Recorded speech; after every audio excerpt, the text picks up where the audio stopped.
My, how the mighty have fallen. What bold fighter is this that has fallen before me? What brave warrior has dared to venture into my temple? Ah, my chosen. Do not doubt your senses, little warrior. You have not lost them. I am real. And even if you cannot see me, I am talking to you. And only you. After all, is it not the job of a host to greet his guest? And you are in my temple, are you not? Resting by the tomb of one of my greatest followers. Bleeding. Dying. Trying desperately to make every little breath count, while painfully aware that each one could be your last. Do not worry yourself about the blood, little warrior. I am not a petty god, and there has been much in this temple over the years. A little more won't do any harm. In fact, a little more might help me shed greater quantities still.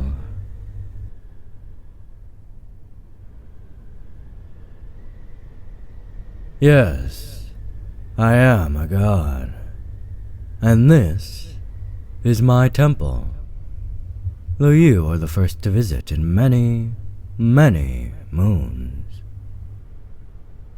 It has not been easy with the invasion going on, but you would know a thing or two about that, now wouldn't you? After all, you are one of this land's invaders. Pillaging, ransacking, doing whatever your client tells you. A mercenary. The leader of a band of mercenaries, in fact. It must take some skill to keep such a group in line, and I have seen you display much in your time here. I remember seeing how you led your men against this land's greatest warriors again and again and again, proving each time that you were their superior, and that you were not to be trifled with. It was most impressive. It was what caught my eye, and why I am speaking to you now. I've been watching you for some time, even before you came to these lands, for my power is cosmic, my gaze all-seeing. Nothing is hidden from me. There isn't a moment of your life I have missed, little warrior. All the hardships, all the trials that brought you to this country, I've seen them all, including the one that brought you here. Your time in this country was almost done, was it not? Your mission upon these lands complete. You were simply waiting for your clients to give the order for you to pull out. In that time, you had your squad completing a few side objectives, raiding tombs and looting the temples belonging to my brethren. It was nothing new, nothing you had not done 1,000 times before. But when you got to the village harboring my temple, something changed, did it not? The villagers fear me. They long ago boarded up this temple, hoping I would be forgotten. But I was not. I lived on in their hearts and minds. And when they saw you and your men moving towards my domain, they panicked.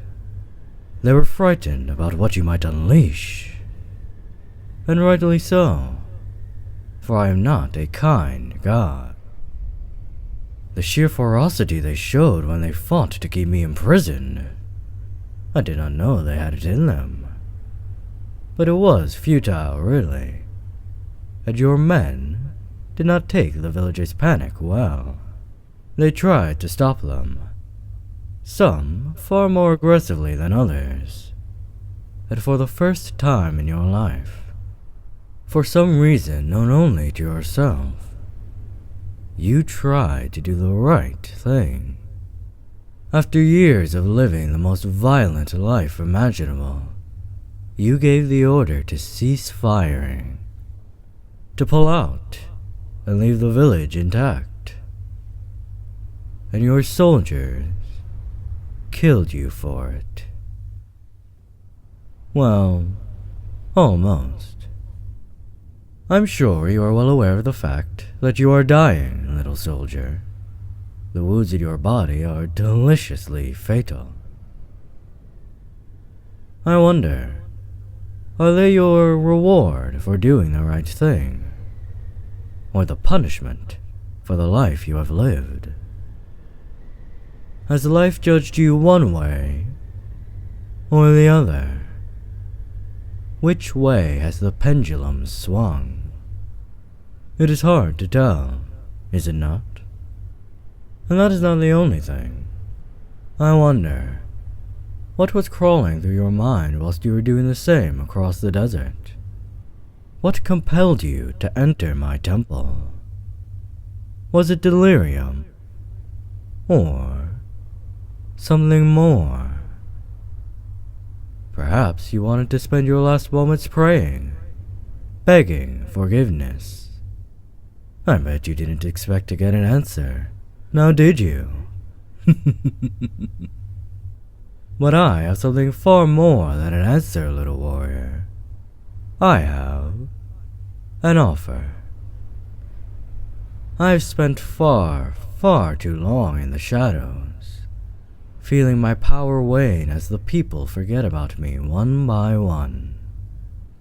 I want to change that. I need to change that. Take a look at the walls around you.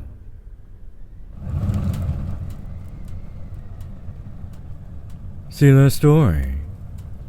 Once, long ago, I, like the other gods, had a champion, a chosen, a fist.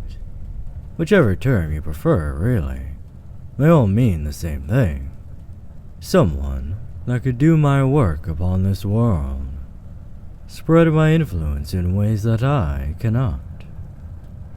You are lying against the sarcophagus of my last. They served me quite well. Perhaps a little too well. They performed their duties with such brutality, such vigor. The people were terrified of me. They thought me wicked, cruel. They are not entirely incorrect, but that is besides the point. When they came to my temple, my fist sought to stop them. He died. He failed. But his attempt was a valiant one. I buried him, as the villagers buried me. He deserved nothing less, the same as all of my disciples. But I have none left now. Would you be interested in changing that?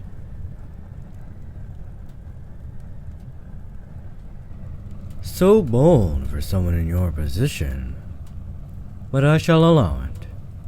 Go ahead, mortal.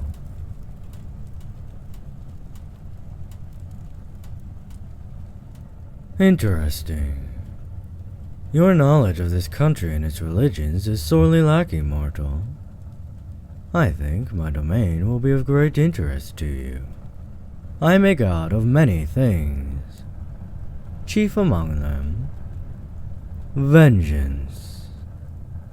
I'm sure that sparked your interest, didn't it? In return for becoming my fist of vengeance, I will save you and change your soul from a mortal one to an immortal one.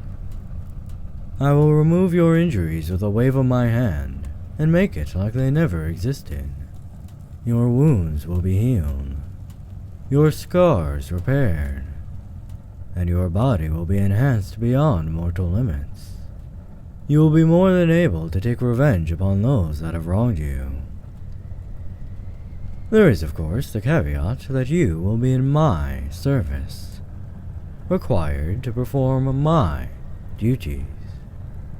But you will be alive, won't you? What's more, you will have freedom. You won't have to be my disciple every second of every day. No. I am a cruel god, mortal, I do freely admit that. But some might say I am harsh, but fair. I avenge the wrongs that mortals perform upon one another. I am true justice.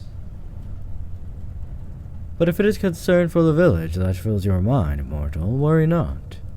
I shall not command you to harm them. I need them, after all. I need them to be afraid of me. I need them to fear me. For doing so will grant me power and restore me to my true self, making me truly divine once more. But enough questions. It is I who wants an answer now, mortal, for this is growing tedious. It is time for you to decide. You need me far more than I need you, after all, because if you refuse, you will die. And I don't think you will like where your soul is going. Not unless I give you this chance to make up for it. If you do refuse, I will simply wait. Someone else will be along sooner or later, and I have already waited for all of these years. I can wait a few more. Though I do admit you are perfect for the role. Smart, strong, and almost irredeemable. Which means you have the smallest hope of atonement. The slightest glimmer of redemption. They always make the best chosen. So, you have had some time to think it through, and the clock is ticking.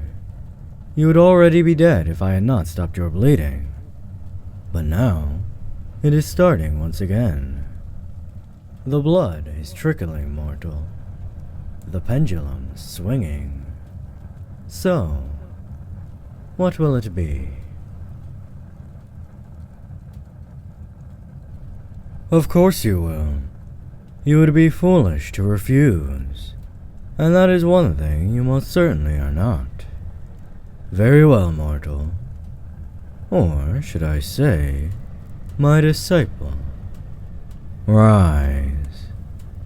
Rise and become my fist of vengeance.